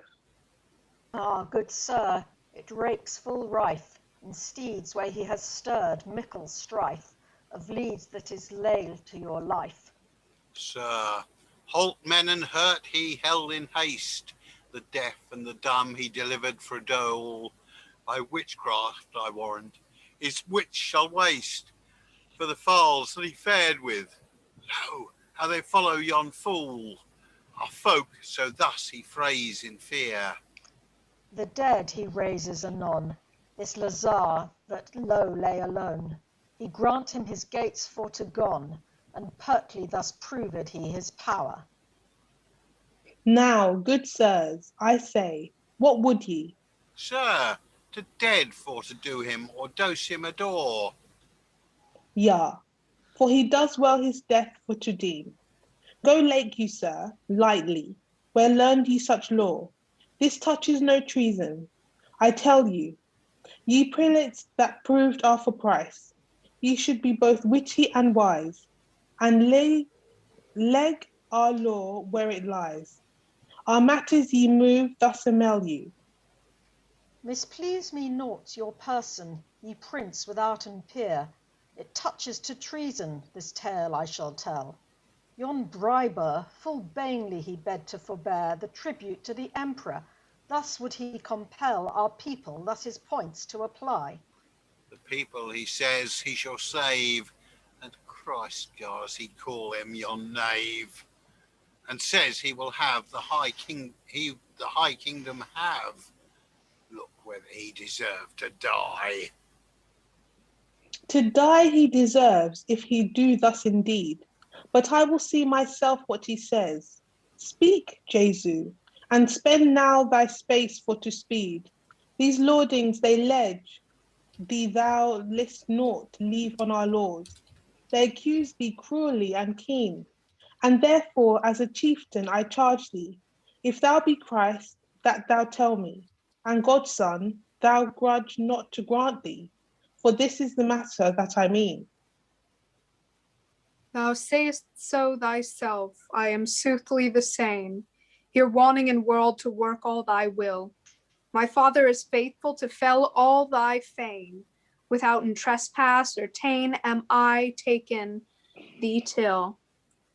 Lo, bishops, why blame ye this boy? Meseems that it is sooth that he says, ye move all the malice ye may, with your wrenches and wiles to drive him away, unjustly to judge him for joy. Not so, sir. His segging is fully softly sooth. It brings our bairns in bail for to bind. Sir, doubtless we deem as due as the death, this fool that ye favour, great faults can we find, this day for to deem him to die. Say, Losel, thou lies be this light. Nay, thou ribald, thou reckons unright. Advise you, sir, with main and with might, and wreak not your wrath now forthy. Me likes not his language, so largely for to lie. Our mercy, Lord, meekly no malice we meant. No, done is it doubtless, bald be and blithe. Talk on that traitor and tell your intent. Yon seg is subtle, ye say. Good sirs, were learned he such there? In faith, we cannot find where. Yes, his father with some fowls gan fare, and has leered this lad of his lair. Nay, nay, sir, he was but a right, that we wist. No subtlety he showed that any seggy saw. Then mean ye of malice to mar him of might, of cursedness convict, no cause can ye know, me marvels ye malign omiss. Sir, for Galilee hither and ho, the greatest again him gan go, yon warlow to waken of woe, and of this work bears witness he wis. Why, and has he gone in Galilee, yon gedling on game? Yea, Lord, there was he born, yon brethel and bred. Now, withouten feigning, my friends, in faith I am fain, for now shall our strife full sternly be stead.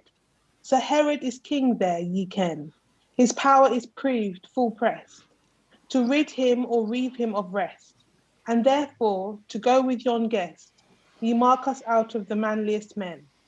As wit and wisdom your will shall be wrought, here is Kemp's full keen to keep full keen to the king for to care. Now, signors, I say you sin sooth shall be sought, but if he shortly be sent, it may sit us full sore, and therefore, sir knights, Lord, sir knights that are cruel and keen, that warlow ye Warwick and Rast, and look that he brimley be brast, And maybe a line missing there. do take on that traitor you between, till Herod in haste with that harlot ye hie, commend me full meekly unto his most might, say the dome of this boy to deem him to die, is done upon him duly to dress or to diet, or life for to leave at his list, say aught I may do him indeed, his own am I worthy in weed. my lord, we shall spring on a speed. Come thence to me, this traitor full tight.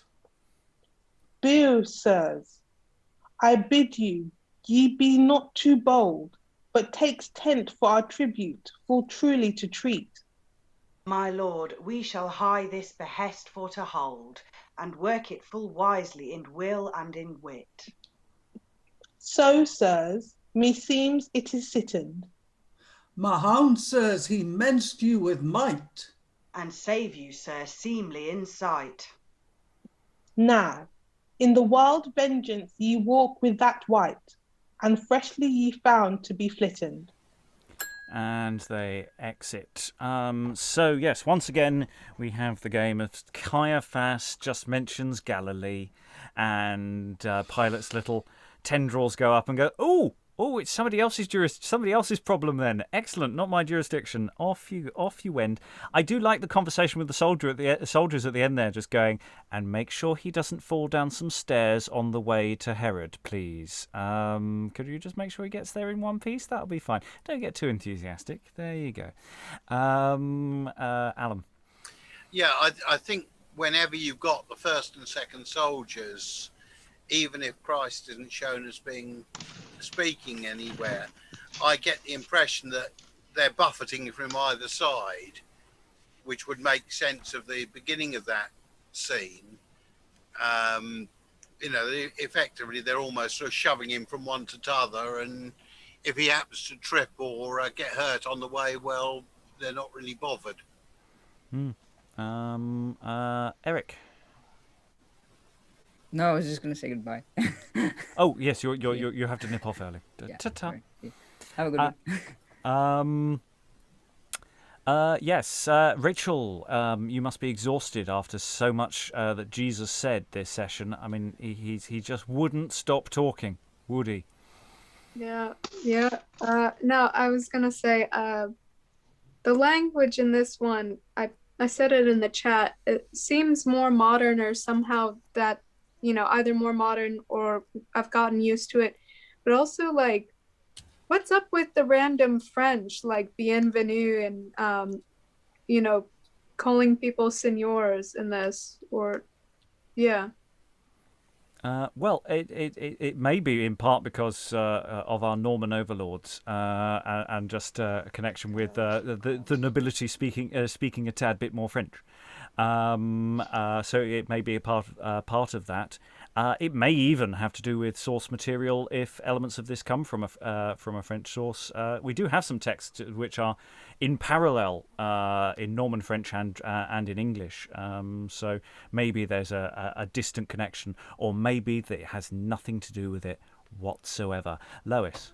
Yes, I was just remembering one speech in a play somewhere, probably by Herod or Pilate or one of the bad guys, which finishes up with "Adieu to the devil, I can no more French." And in other words, I don't know any more French, but it just seems associated with bad people speak French.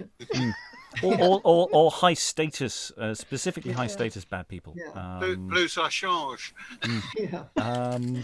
So it may be that we're just simply clicking in a bit more, but I do think genuinely some of the stuff, the dynamics we had yesterday, some of the Pilate, Caiaphas, Annas stuff was deliberately very attacky and very sound based almost. Actually, there are bits of it where I'm looking at some of the commentary going, yeah, we don't really know what this means, and we suspect nobody knew what it meant then either.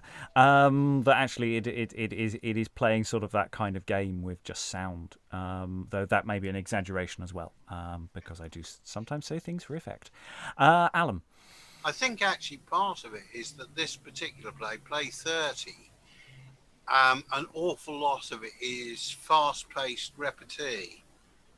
You've got 1 and 2 line speeches rather than the great chunks that we get elsewhere. When you've got action going on and you've got 2 or 3 characters, bouncing off each other, probably physically as well as verbally, that does make it a bit more understandable. Whereas the great slabs that we've had at times are much more tricky to get your head round. It might also be, I'm not sure about this, I may be running ahead, but in a sense there's a relative complexity what's going on in this one. So the language has to convey what's going on. Whereas I think some of the other stuff was so repetitious and so relatively straightforward that maybe they were able to do that kind of different verbal dynamic. I'm really running ahead of whether that's true or not. So I'm going to stop talking and stop thanking, and hopefully someone will wave. You do this to me on purpose, I can tell. Lalitte. Yes. Sorry about the technical things earlier. My texts were jumping about.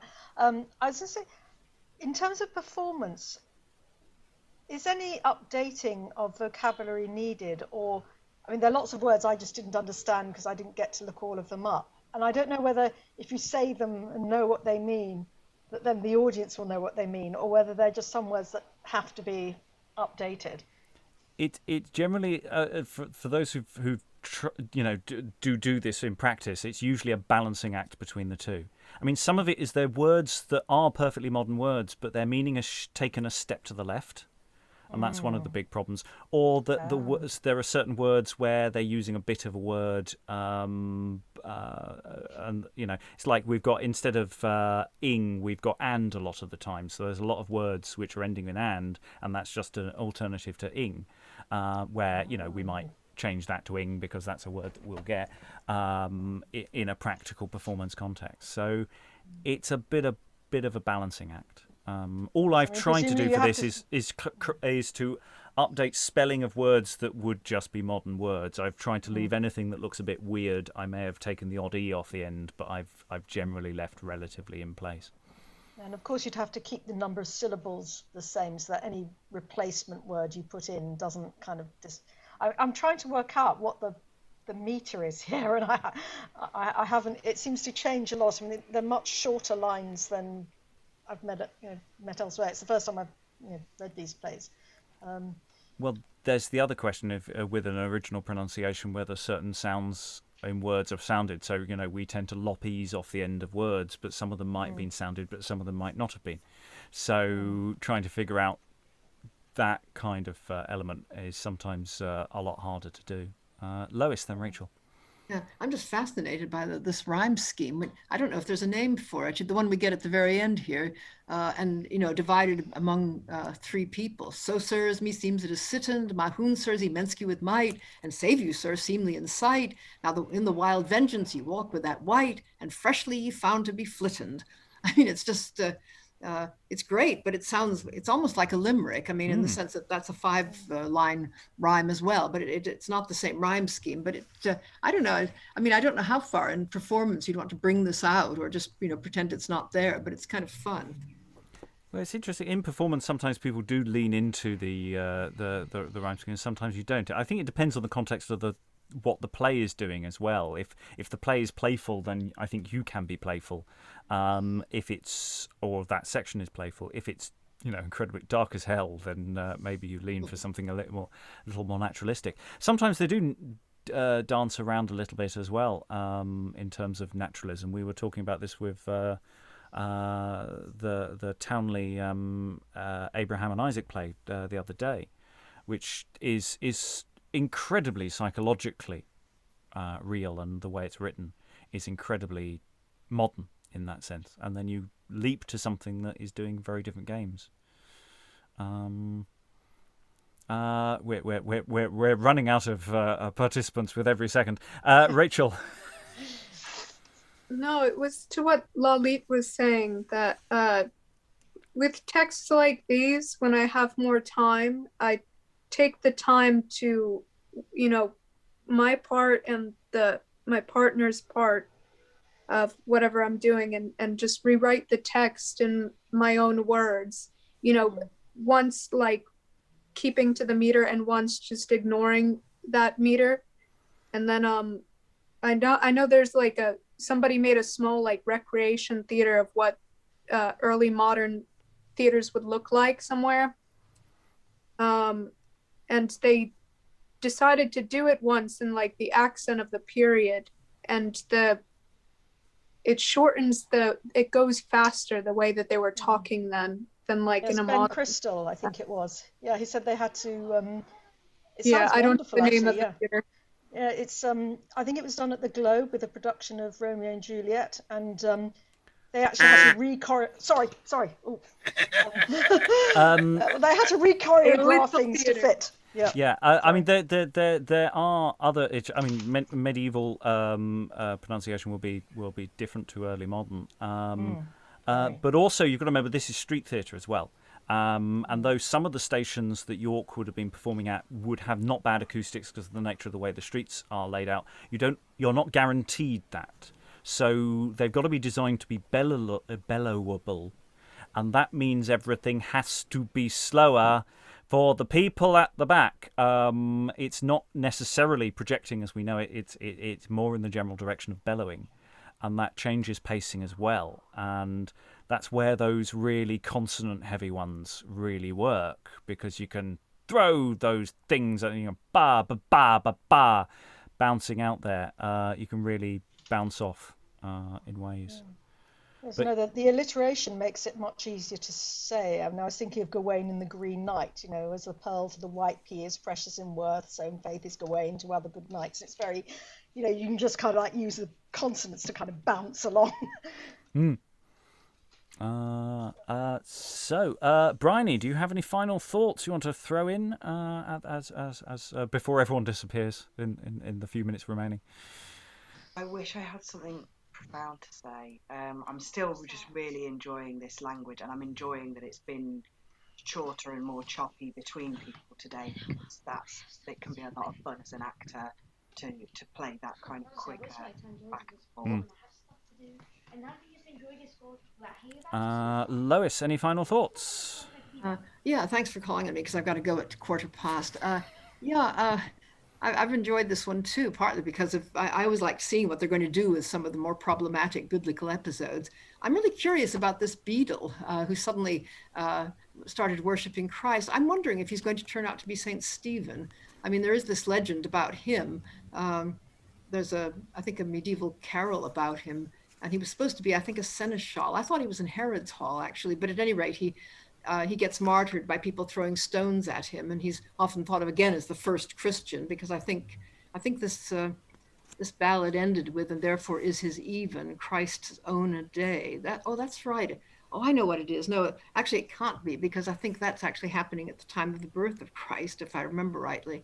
That's why the St. Stephen's Eve is actually 24th, or no, Feast of St. Stephen is on the 26th, I think. Yeah. No, that can't be right. But anyway, I'm wondering who on earth, I bet it's been inspired by that legend, because otherwise I just can't see where this is coming from. It is from the Gospel of Nicodemus, apparently. Oh, yeah. That is a great apocryphal gospel, yes. Of which so much of this is from, or so much of mystery plays. They do seem to nick quite a lot from it, as well as other sources that turn up a lot. So that's one for us to dive into at some point when, we've got 5 minutes. Yeah. Elizabeth, any final thoughts? Yeah, Rob, I really enjoyed keeping up with the pilots. It's the first time that I've seen Pilate given that much of a characterization, as well as his family members and his court. And I think that it makes him more of a fleshed out character in the biblical story. I really liked the whole Bedellus thing and how he was enamored with Christ. And he's maybe the more truthful of the group. I like the character of his wife as well. She's only a few lines in the Bible, but they actually really flesh her out in this as well. And I also give a sense that they have a very strong sense that Pilate doesn't want to judge Christ, that he doesn't want to do that. That he would rather maybe pass him along to Herod. I like that as well.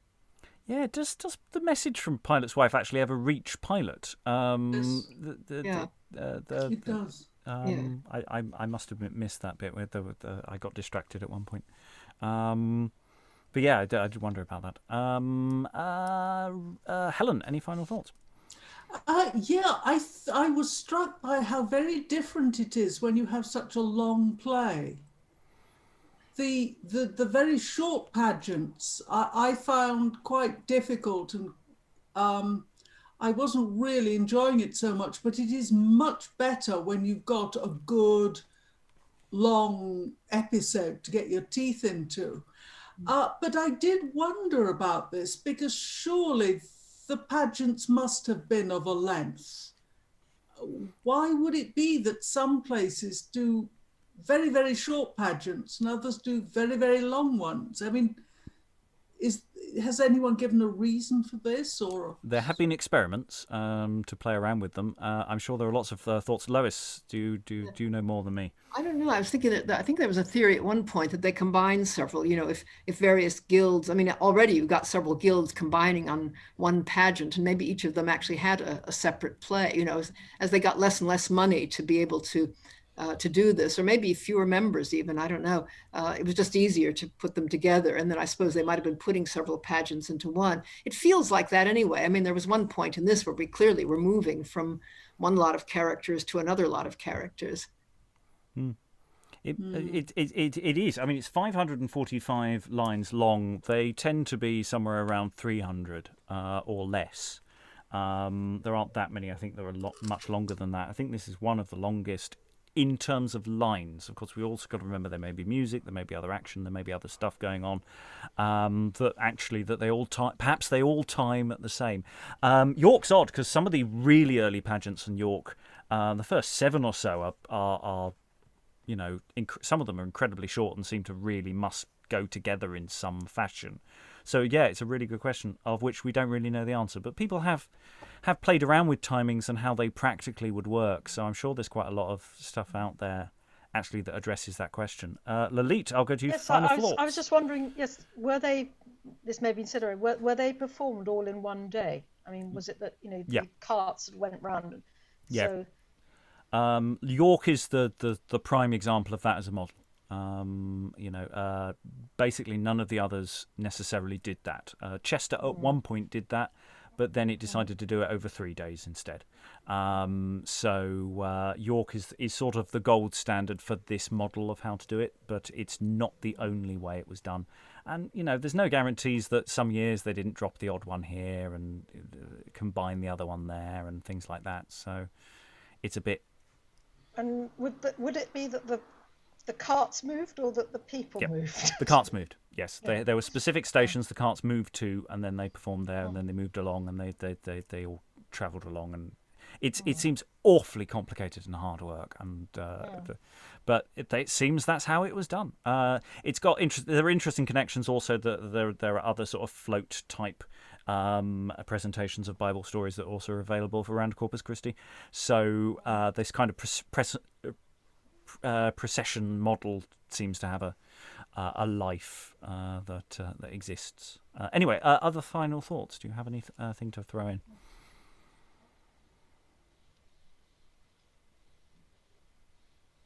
No. Excellent. Rachael, any final thoughts? No, I was wondering during part of this, well, I guess, yes, I do. How big of an influence, because I haven't realized it before, but I was looking at the Song of Roland, and they talk about some of these things, these misconceptions that people had of religion in the Middle East at that time, and how influential was that tale, I guess, and I don't know.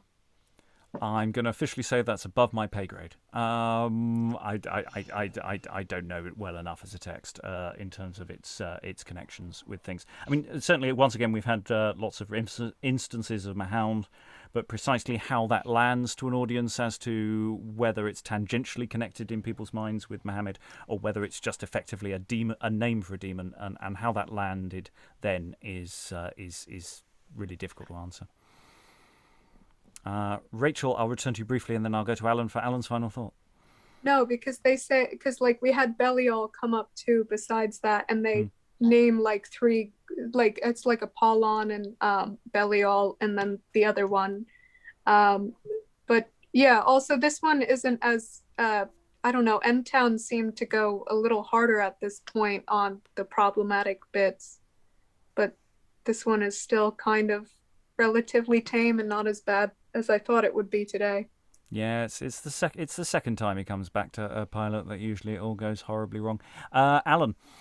Yeah, I mean it's interesting the change of pace because of the greater interaction. I think has made this one slightly easier than yesterday's. Couple of thoughts. I mean, the Mahound thing, I just wonder whether there were drinking establishments then, as there are now still in some places, which refer back to the Crusades in terms of Saracen's Head and so on, and that gave the context for Mahound. The other thought that I had, coming from what you were talking earlier about the primary source for many of these being the Apocrypha, and particularly Nicodemus, is how widely available the Apocrypha would have been at this stage. To the people writing the plays, reasonably. We've got to assume that because they keep using it. And we've got to assume that these are relatively learned people, probably associated with the church, so they would have access. There's all sorts of other material that's flying around that people are using.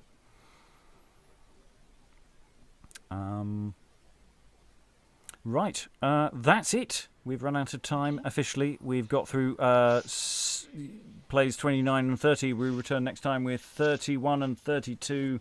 Christ is taken before Herod, and he comes back before Pilate again. I'm sure there'll be more physical violence to enjoy later on. But till then, thank you very much, everyone, and goodbye.